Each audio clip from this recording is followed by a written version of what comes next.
What's up, guys? I'm BTC. Overwatch competitive season placements are broken, worthless, and need to be fixed.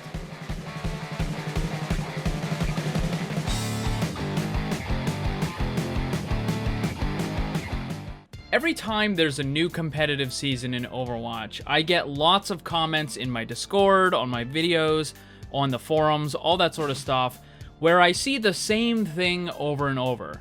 Someone is complaining that they won 7 matches, 8 matches, 9, or even all 10 matches, and yet somehow they're still stuck at the same rank that they had the previous season. Usually it's like, how do I win 10 matches and I'm still in gold? Like, it doesn't make any sense, and it feels like it's a gut punch because the player assumes that they're doing really well and that they're actually progressing. But then when they actually get their placement, it's like, nope, you're basically where you were last season.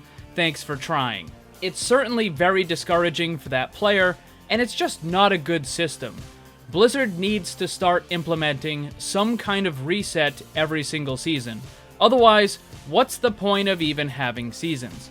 So before we get into all that though, I think I need to explain how the placements work, why it's broken, because I don't think a lot of people fully understand it. Quick little disclaimer, the only people who know the exact inner workings of the ranking system and the placement is going to be Blizzard. They're not going to share that information with us. However, I've done a lot of testing, other people have done a lot of testing, and combining all of that, we have a pretty good idea of how the placements and the ranking system works, even if Blizzard's not going to be willing to tell us. So let's start. The biggest thing is that your wins and losses during the placements have almost no impact whatsoever on where you start the next season. I've seen people who lose every single match and start in Grandmaster. I've seen others who win every single match and start in Silver or Gold. Your wins and losses during the placements have almost no impact. So then what determines where you start? Well, it's pretty much where you ended last season. That is the biggest thing. If I had to give it a percentage, I would say somewhere around 90%. So what happens is you end the season at, let's say, for example, 2,500. Then next season, you're going to start pretty close to that 2,500.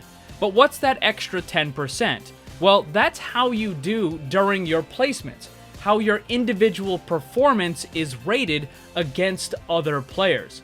It's pretty much the same as the performance-based SR boost for everyone who's under 3,000 SR. What it works is, let's say you're that gold 2,500, and you're playing Soldier. When you finish your placements, Blizzard is going to compare your stats to the other players who were using Soldier 76 at around the 2,500 rank.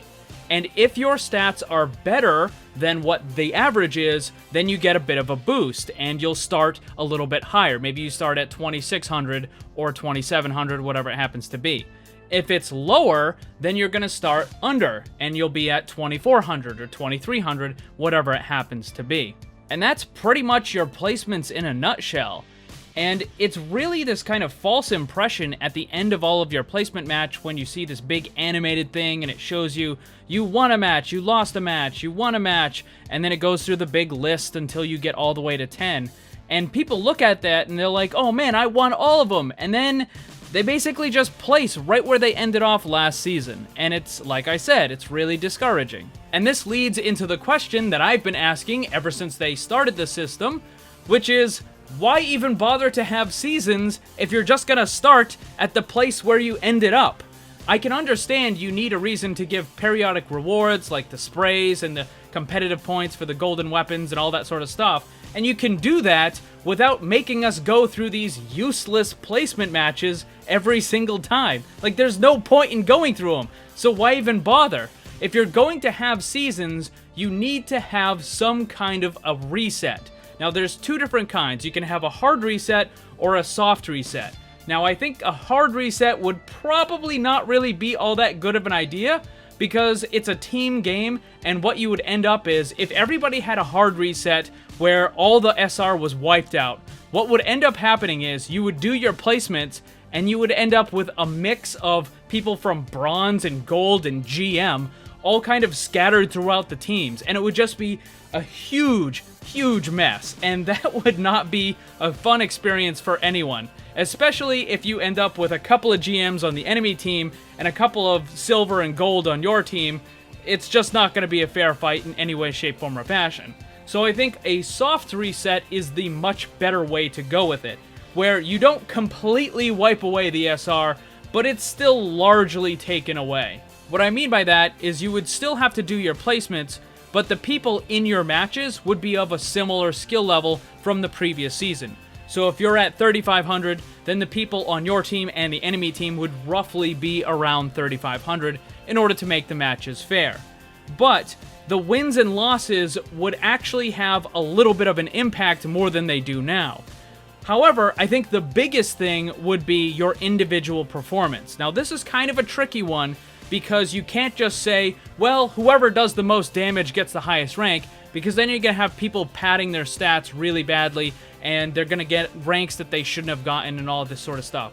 But luckily, Blizzard actually has a lot of these stats being tracked on the back end that we never even know about. There's all kinds of stuff that they're tracking for that personal SR bonus that I mentioned earlier, and it's not just as simple as, well, you do a lot of damage, therefore you get more. It doesn't work that way, okay? You have to basically play really well, and all of those stats get checked. So what would end up happening is you would do your placement matches, the wins and the losses would actually matter at least a little bit, but your personal individual performance would be rated against everyone else.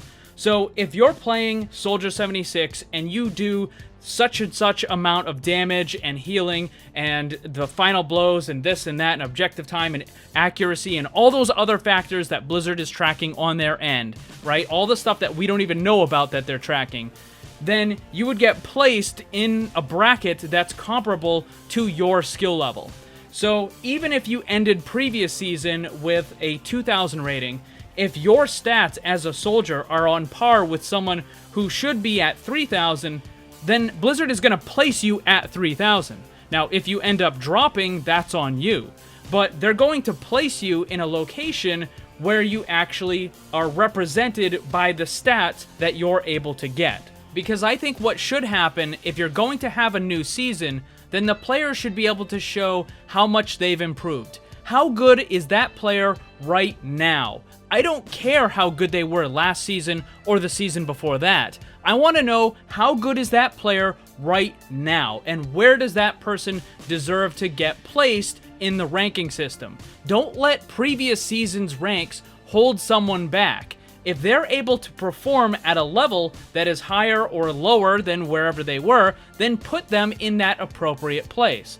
Because here's the thing, I know some people are going to be like, well, if you place in such and such, you deserve that spot. Except that's not true, because I just explained how the system works. It's based on your previous season, not on your actual skill. That's only a minor factor in the existing current system that we have. And as it turns out, there's a really easy, although somewhat expensive way to prove all of this. And that is buying another account.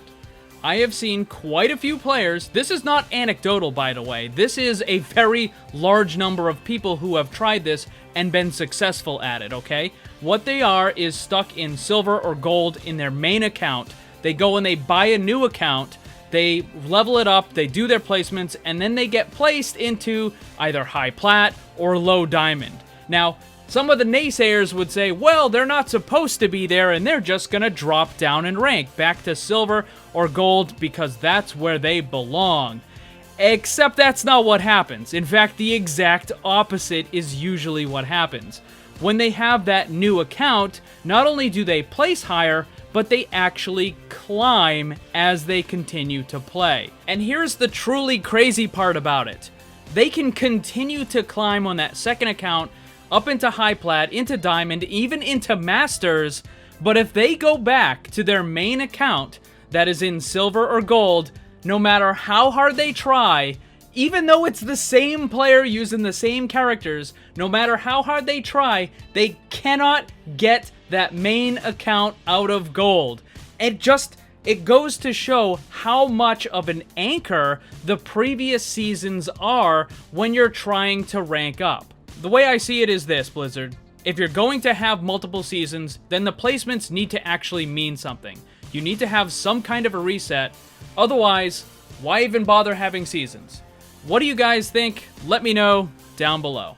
Thanks for watching, and if you'd like to see more, subscribe and hit that bell so you don't miss anything. Also, come hang out in my Discord server and my Twitch live stream. Special thanks to my Patreon supporters. If you'd like to see what kind of cool VIP rewards you can get, check the links down below. And remember, always blame the controller, because it's never your fault.